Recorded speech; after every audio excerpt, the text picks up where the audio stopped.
So let me show you today how I prepare the mating boxes and the pre-breeding boxes for Phalacrognathus Muelleri, the Australian they called Christmas beetle or rainbow stag beetle. I have a lot of freshly emerged beetles now here, so I have to prepare a box where I can select the pairs and where I can go on with my breeding process. So for that I need a box like this. Is 22 liters with gardening soil is okay for that, with just some of the earthy material on the bottom of the box. I press this very hard so that it feels like it is the bottom of the soil here. And of course, if it's too dry, you can wet it a little bit with water. That's always good. They like Phalacrognathus Muelleri. They like also these spots where it's not too dry, especially on the bottom.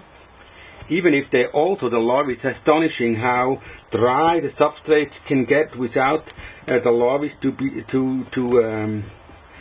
to dislike it. It seems that they can stay a longer time also with a dried up substrate. But for the breeding container, I would pay attention that the bottom is really humid. And then, you know, normally people buy this kind of wood pieces, or if they're lucky they find them somewhere in the forest. It's white rotten wood from oak here. And normally people tell you can breed Phalacrognathus Muelleri in normal substrate and flake soil. I wouldn't try that. It's the best thing would be to present them some of these very beautiful white rotten wood pieces here, like this is from oak too, with shiitake mycelium inside.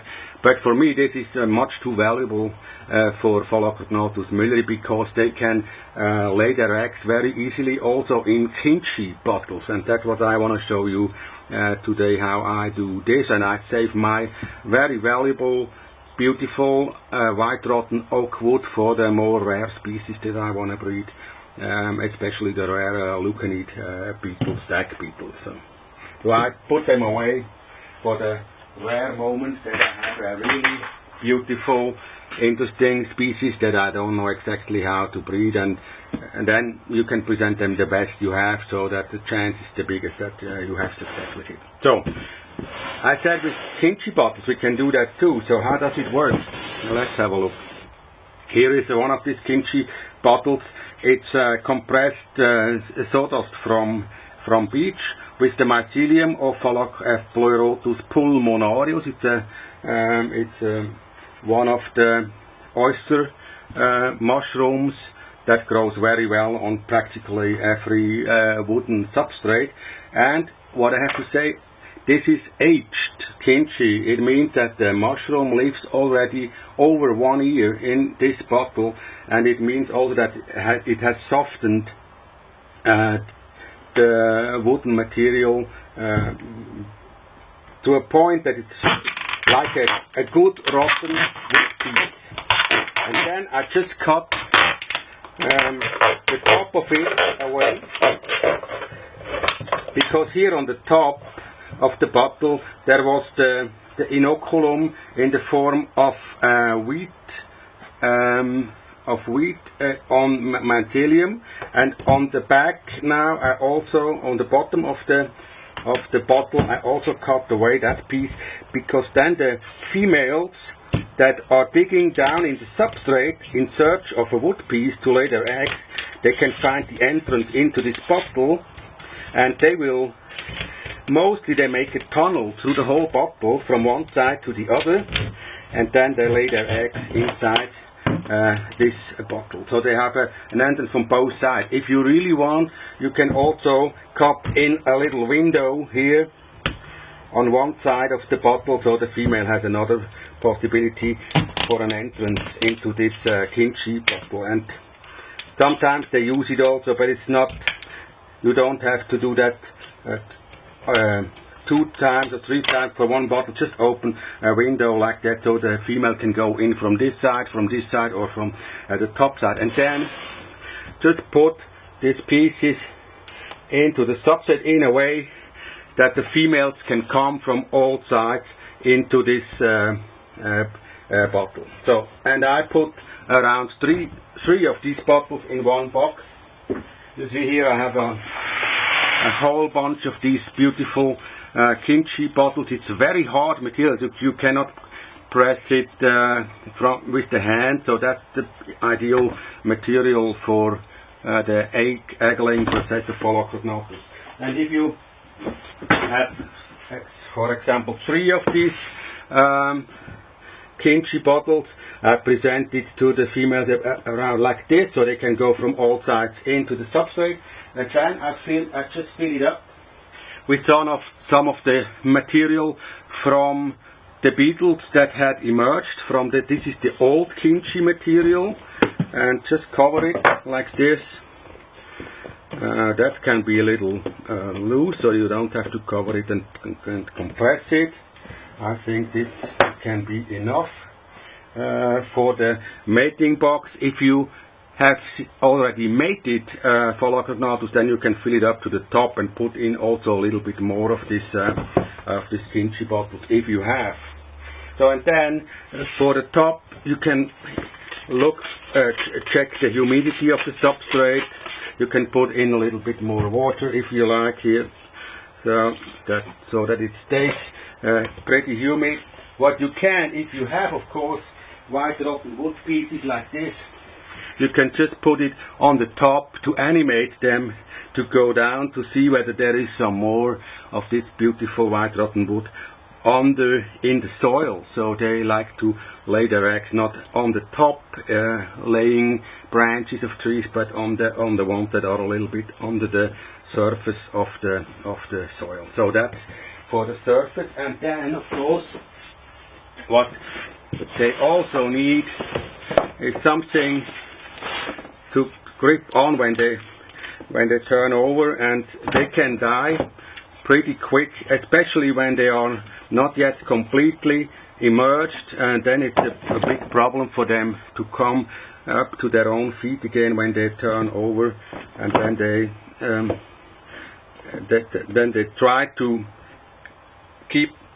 put them to their own leg, but sometimes they don't succeed in doing so. So that's why I present them a real interesting surface of the substrate in the form of some moss and some white rotten wood pieces. And if you have put some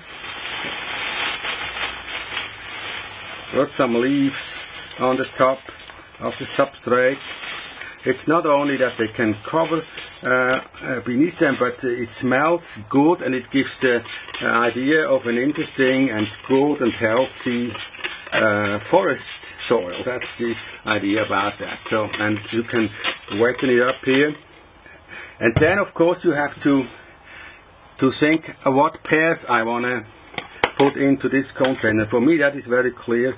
This is one of the males that I want to put here. Is the one from Taiwan. It's a 58 millimeter beautiful rainbow stack beetle. And then of course when I want to start a real good breeding process, I want to have the biggest females to mate with him. So when they can lay big eggs and they have a good body ratio, then the chance for getting big Phalacrognathus muelleri is bigger than when you have only a small female. So what do I have? I have here from strain number 1, I have a 38 millimeter female. That's a nice one. So I'll put this a little bit aside so that we can show you this female. Also, I never forget to feed them well, because they need humidity and they need fresh fruits to eat. So it's the same with us humans.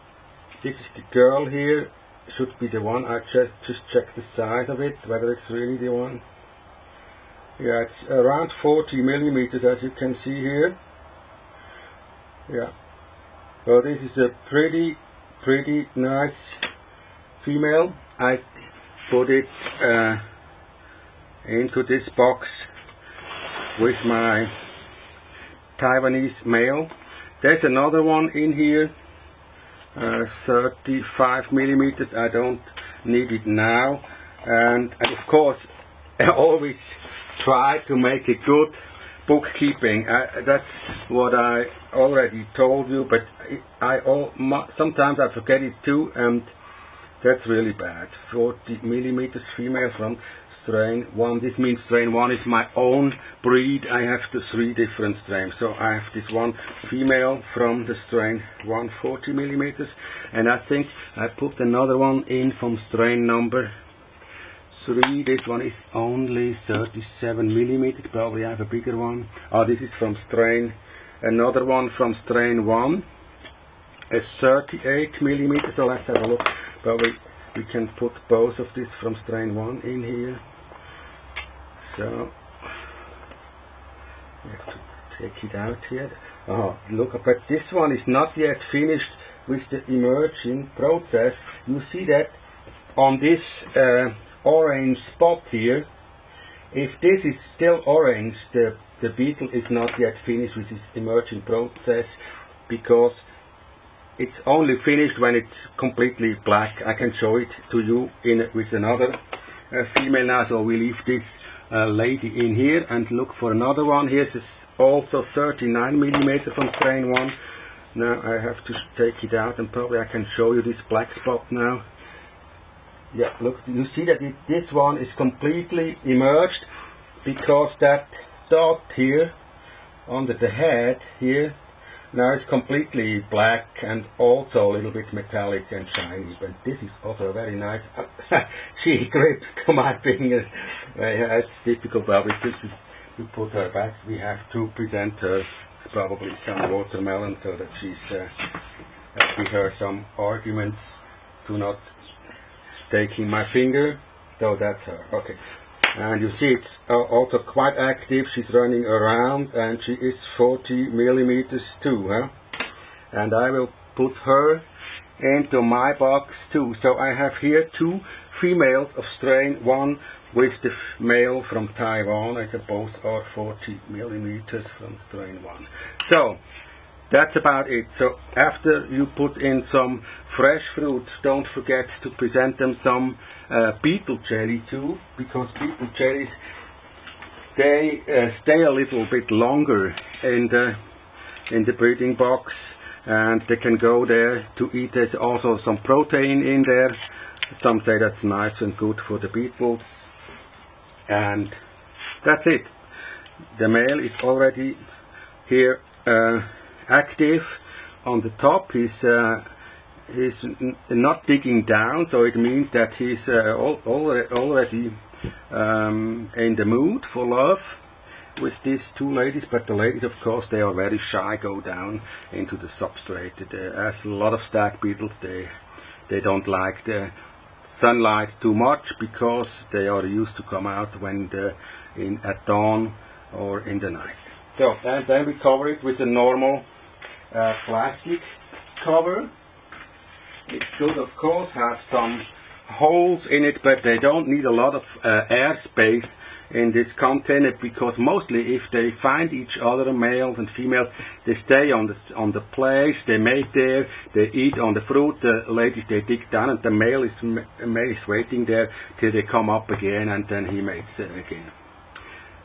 Now I do the same with the other male from Taiwan, but you can imagine how I do it. So I hope that if you try to breed Phalacrognathus muelleri, you will have also success like I had here. Thanks for watching.